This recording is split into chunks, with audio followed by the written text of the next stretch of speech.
Ladies and gentlemen, question 5. I know this one will attract many people because it's addressing a question that we partly addressed during our question 1. Give us a breakdown of jobs available outside healthcare. Because this is what we've realized. Many people, when they come to the US, especially from my country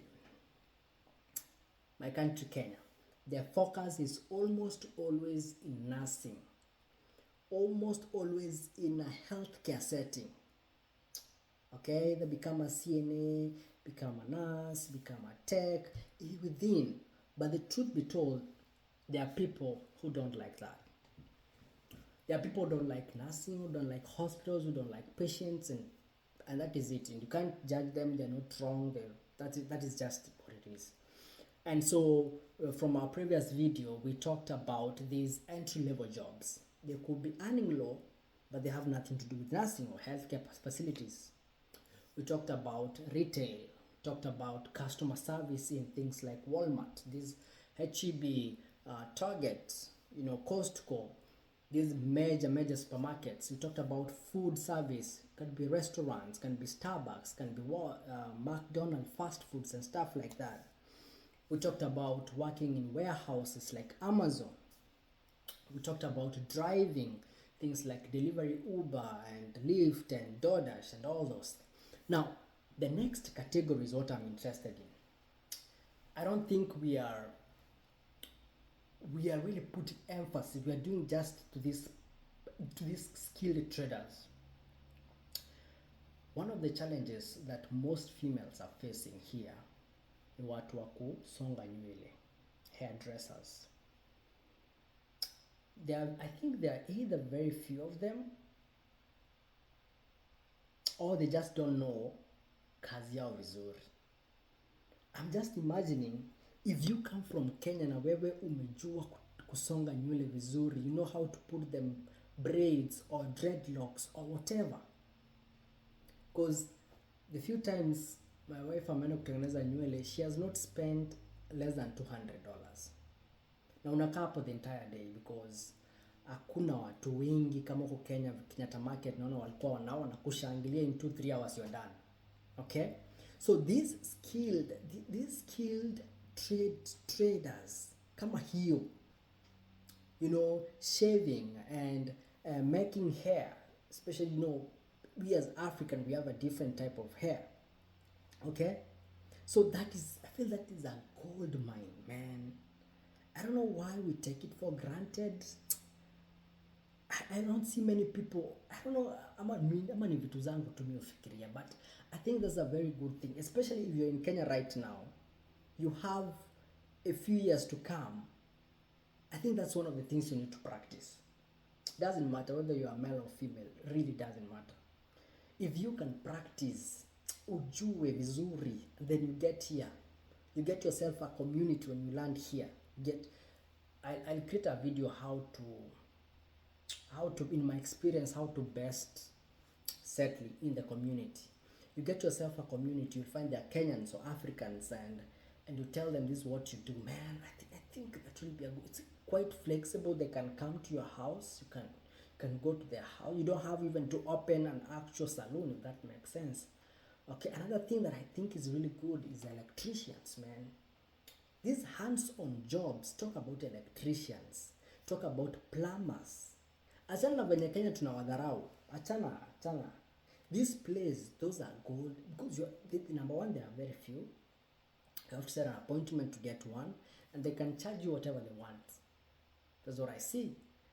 So our watu kungangana na what do we call this? AC za nyumba, things, carpentry, construction, these, hands-on works, auto mechanics, CDL truck drivers, especially talking about CDL truck drivers. Iko na downside zake, but if you don't want to work in nursing, man, and you can do this. It may keep you away from your family for a couple of months, but for a couple of months to start, especially if you don't have kids yet, this is a good opportunity, especially CDL. It's short, it's a short training and relatively high pay.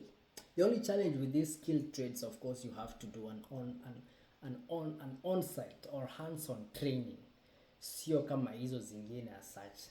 And then of course we have things like office and administrative works zenye tumeongelelea, call centers, receptionists, clerical work, administrative assistants, you know, things like IT support specialist, digital marketing, freelancing, things like those. You can go into education and care fields, you know. The child care places are always hiring. Okay, so the thing is, generally start with what is accessible immediately. Okay, just start. Get my friend, you are going to learn a lot. Leave alone mambo ya pesa. Once you start, even if itaenda uanze kufanya kazi pale kwa I forgot the name, man. Anyway, just start. You start leveling up. You'll get some, you know, even the networking itself is going to give you some knowledge. So you're not doomed that lazima ukuje uanze nursing, oh lazima ukuje kwe CNA, oh lazima ukuje urudi shule 4 years na ni kitu yenye utaki, ni kitu yenye upendi, just because of money. You are living life. That's what we forget. You know, we think US ni shamba. Like, you forget you're also living, you are raising a family in this place. So you're supposed to live kama wenye tu ungeishi Kenya. But so you just indulge into a career that you don't want because of money, and then you live miserably. Think about that, man, and let me know if there's anything else you want me to address. I think those are the questions that people wanted to know. And somebody told me, outside of all this, be prepared to support one another 100%. Because kama umezoea house help, now they are out of the equation. Huwezi ngojea kama in most homes unapata the female ndio maybe wanaosha nyumba, wanasha vyombo. No, for most part 90% of nurses who come to the US, they are females. Okay?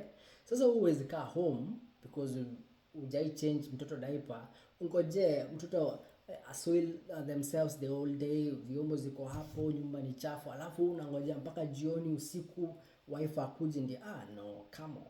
That is your spouse. You see, it's not your enemy, that's your spouse. You know, so kaeni pamoja, man. Be together. Find a way to be together. Mkae on one page, msaidiane, because it can be tough on one person. It can really be tough. That is it for today. I'm glad I've made all the 5 videos. Now I can go and sleep. I post them. Let me know what you want to know. And if you want us to go deep, you can tell me. Inbox me. We plan. We come up with time. We go deep into any of these areas. Okay? So that we can find out a small fee just for the timing, you know. And I've realized that people take seriously what they put there. Some few bucks into, people take it more seriously than kusema tu free. But this thing that I've dropped here, man, is gonna save you lots of time, confusion. You're gonna get lots of clarity. Till next time.